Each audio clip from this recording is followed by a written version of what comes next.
ရုတ်လာအိုရထားလမ်းဖွင့်လှစ်ပြေးဆွဲမှုဟာဇွန်လ3ရက်နေ့မှာနှိမ့်ဝက်ရှိလာပြီဖြစ်ရာခရီးသည်နဲ့ကုန်စည်ပို့ဆောင်ရေးပမာဏနဲ့အရေးသွေးကဏ္ဍတစ်ခုလုံးတိုးတက်လာသလိုနိုင်ငံတကာရွှေရောင်ကုန်စည်ပို့ဆောင်ရေးလမ်းကြောင်းရဲ့အသုံးဝင်မှုအခမ်းကဏ္ဍမှာလည်းပုံမသိသာလာခဲ့ပါတယ်။ဇွန်လ2ရက်နေ့အထိတရုတ်လာအိုရထားလမ်းမှာစုစုပေါင်းတည်ယူပို့ဆောင်သည့်ခရီးသည်အရေအတွက်ကတော့3.2ခွန်တန်းရှိပြီး၎င်းတို့နဲ့တရုတ်လမ်းပိုင်းမှာတည်ယူပို့ဆောင်ခဲ့သောခရီးသည်အရေအတွက်ကတော့1.8တန်း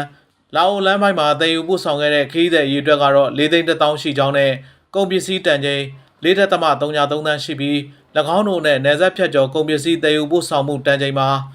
6သိန်း4000ရှိလာပြီဖြစ်ကြောင်းသိရပါတယ်။တရုတ်လာအိုရထားလမ်းဟာ2021ခုနှစ်ဒီဇင်ဘာလ3ရက်နေ့မှာစတင်ဖွင့်လှစ်ပြေးဆွဲချိန်မှစ၍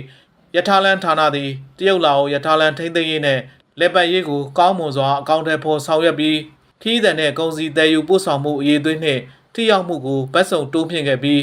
တရုတ်လာအိုနှစ်နိုင်ငံပြည်သူများအစဉ်ပြေချောမွေ့စွာခီးသွားလာရန်ဝန်ဆောင်မှုပေးခဲ့ပါတယ်။အဆိုပါရထားလမ်းဌာနသည်ကပ်ရောဂါထိန်းချုပ်ရေးနဲ့ခီးသည်ပို့ဆောင်ရေးကိုတစုတစည်းတည်းစီမံခန့်ခွဲခြင်းဖြင့်ရထားလမ်းတစ်လျှောက်ပြည်သူများ၏ခီးသွားလာရေးကိုလိုအပ်ချက်ပုံမကောင်းမွန်စွာဖြည့်ဆည်းပေးခဲ့ပါတယ်။တရုတ်နိုင်ငံမှာတနေ့လည်ပတ်မှုဇယားတစ်ခုကိုတိကျစွာအကောင့်ထဲပေါ်အား